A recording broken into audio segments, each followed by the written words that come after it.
Tudo bem, pessoal? Vamos então dar prosseguimento à leitura do texto da Eliana Conde, né, o conteúdo da disciplina, passada aí a VA1. Nós havíamos parado aproximadamente no ponto em que eu começava a salientar a crítica que a Eliana estrutura a partir da perspectiva sócio-histórica de diferentes modalidades grupalistas que ganharam muita difusão, muita utilização e que foram traduzidas nas diversas histórias das práticas grupais, nas histórias da própria psicologia, já que as práticas grupais são um ramo da psicologia, pelos seus aspectos eminentemente teórico-conceituais, epistemológicos. É o que ela chama, então, voltando atrás, um pouco de teoricismo hipertrofiado, querendo significar, então, uma maximização da importância dos aspectos científicos, conceituais, que necessariamente deveriam permear toda e qualquer prática grupal. E, como eu sempre saliento para vocês, esse mesmo modo de análise, esse mesmo raciocínio, claro, pode e deve ser aplicado, extrapolado para outros campos da psicologia e da atuação do psicólogo. Na verdade, esse é o objetivo fundamental da Eliana. E falar sobre grupos é praticamente um pretexto para isto, né? Então eu falava para vocês do Bion, né, que é uma crítica contundente, embora, a meu ver, profundamente moralista, principalmente para quem se pretende progressista, como ela, com relação à utilização de práticas grupais no intuito fundamental, né, que foi nisso que consistiu a teoria de grupos do Bion, de fazer os soldados ingleses, né, britânicos, que haviam adoecido psiquicamente pelas dificuldades encontradas no front da Segunda Guerra Mundial, a serem recuperados psiquicamente para voltar ao front e serem mortos. Então ela,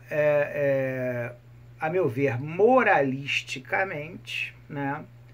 é de um falso moralismo, uma hipocrisia verdadeiramente que se trata aí, a pretexto de um humanitarismo de ocasião.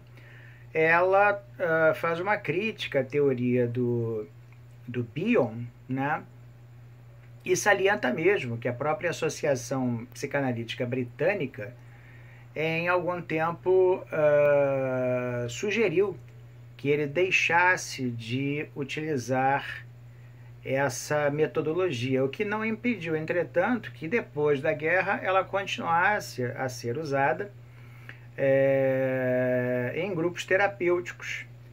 e num cenário do pós-guerra, tá? Então, imediatamente após isso, ela vai tocar em algo que, a meu ver, é muito pouco falado no curso de psicologia, né, principalmente nesse campo sócio-histórico, que deveria, ao contrário, se ocupar de explanar sobre estas questões, de algo que é muito caro à perspectiva sócio-histórica, que é a ideia de como é que a verdade é constituída. Então, se há algo que caracteriza a perspectiva sócio-histórica, e não podemos esquecer que a perspectiva sócio-histórica é uma filha, né, do pensamento marxista, é justamente um questionamento que ela faz, né, sobre a epistemologia positivista. Então, a epistemologia positivista, que tem suas origens lá com Augusto Comte, pelos anos 1830 e pouco, é um campo da filosofia que se dedica, dentre outras coisas, a estabelecer distinções entre os saberes, definir quais saberes são científicos, quais saberes não são científicos. E o Comte, inclusive, lá em 1830 e varada, ele, curiosamente, se detém sobre a psicologia, dizendo que a psicologia provavelmente jamais será uma ciência. O Conselho Federal de Psicologia provavelmente jamais leu o Comte, né? Leram só o Marx, se é que leram, né?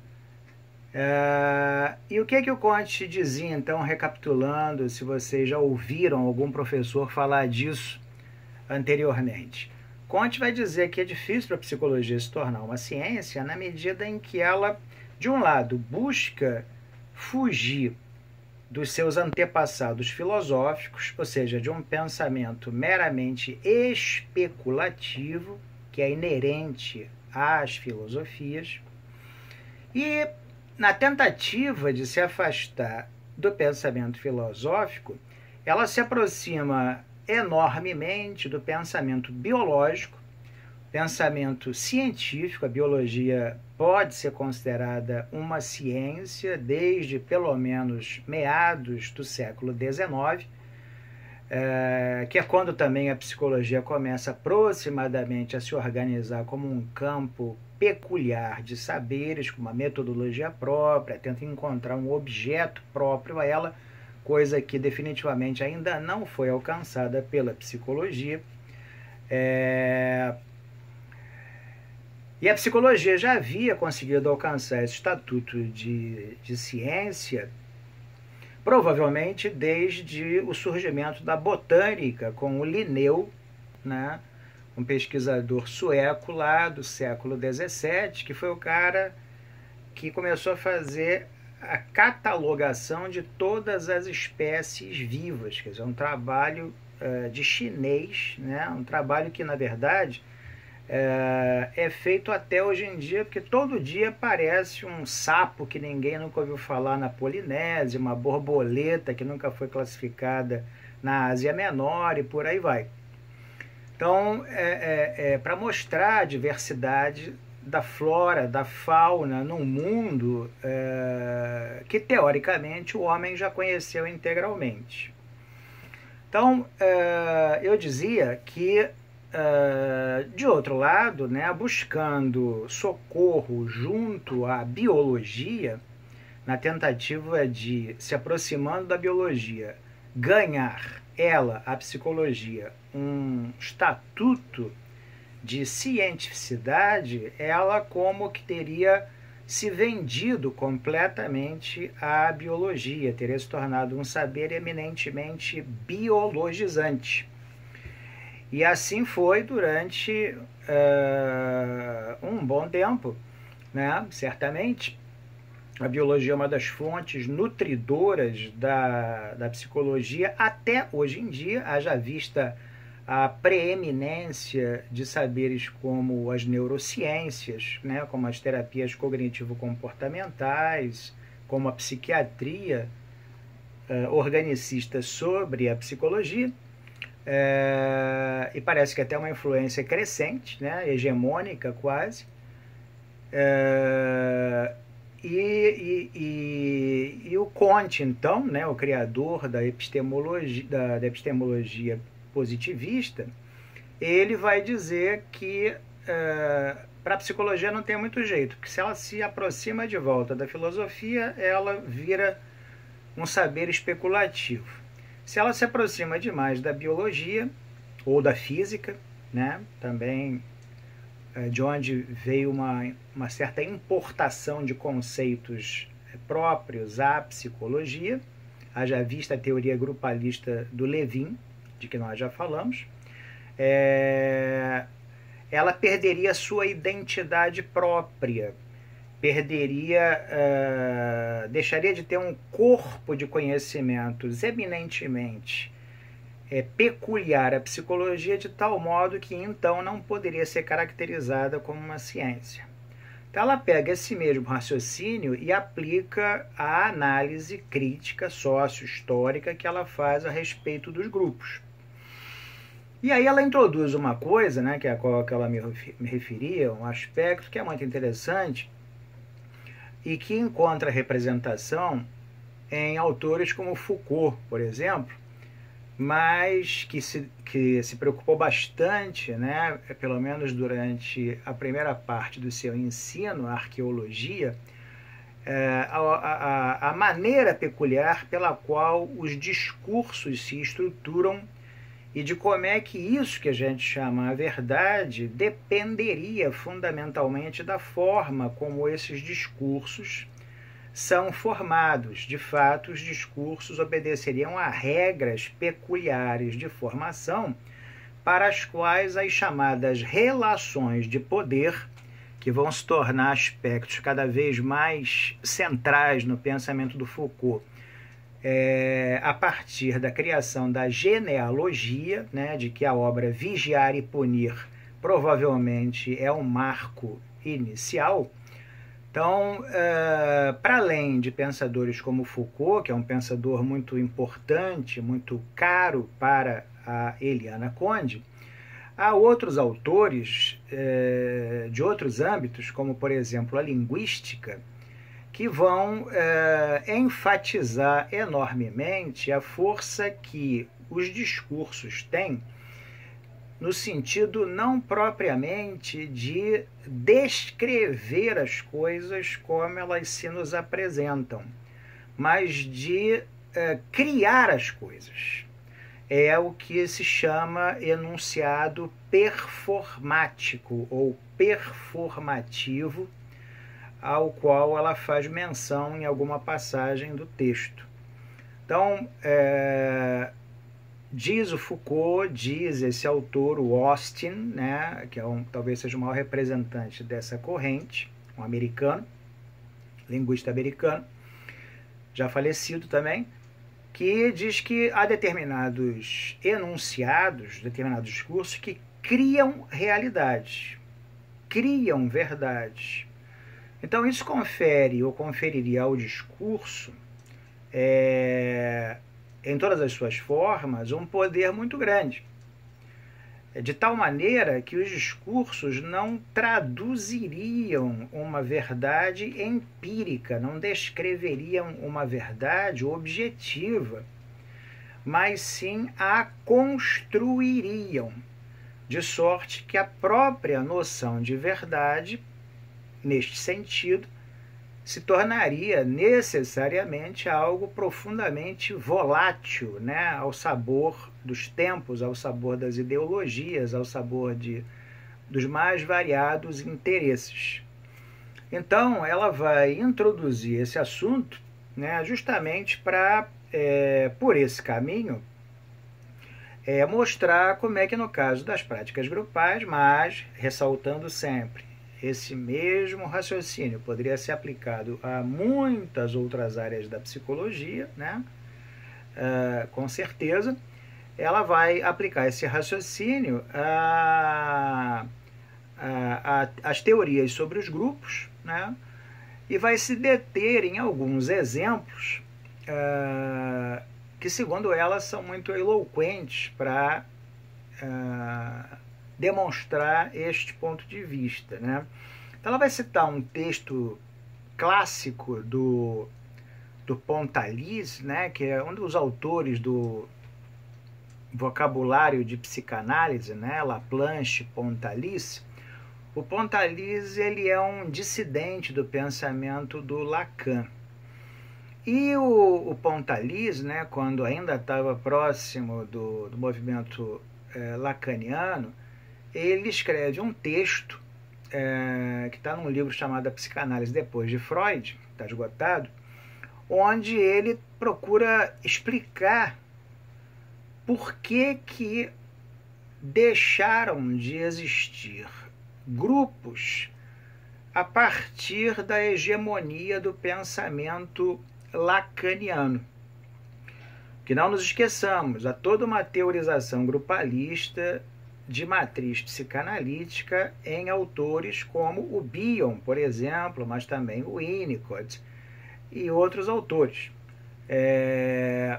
Esses provavelmente os mais famosos. E isso existiu durante muito tempo. A partir da hegemonia do ensino do Lacan,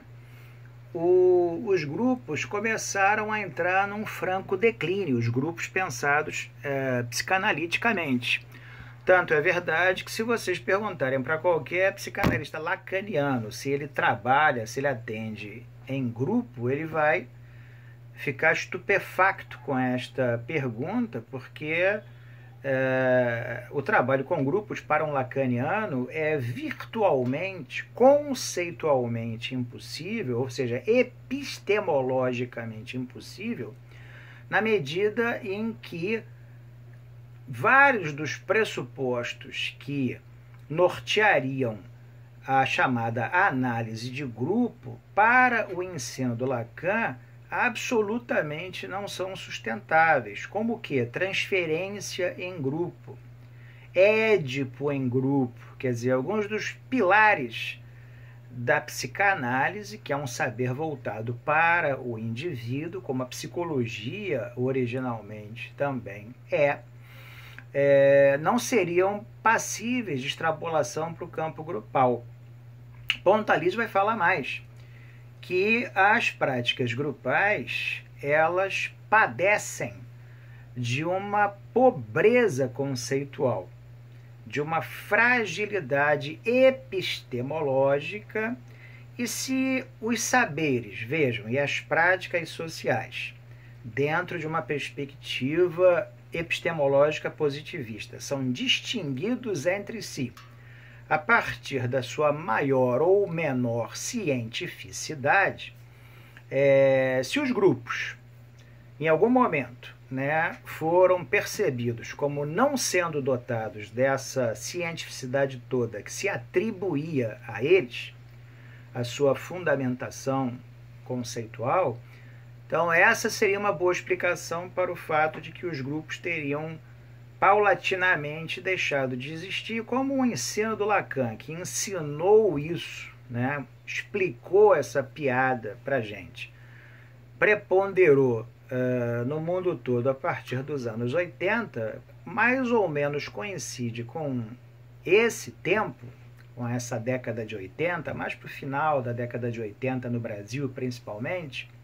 que o pensamento do Lacan foi introduzido aqui em 79, e o Lacan morreu em 81, elas foram aos poucos minando as bases da possibilidade de que qualquer analista mantivesse grupos de análise. Vejam, não quer dizer que esses grupos não tenham continuado a existir e não existam até hoje. Mas eles são absolutamente minoritários porque passaram a pertencer a um recorte que deixou de ser hegemônico, e aí a gente está falando de política, estamos falando do pensamento do Gramsci, o conceito de hegemonia é um conceito gramsciano,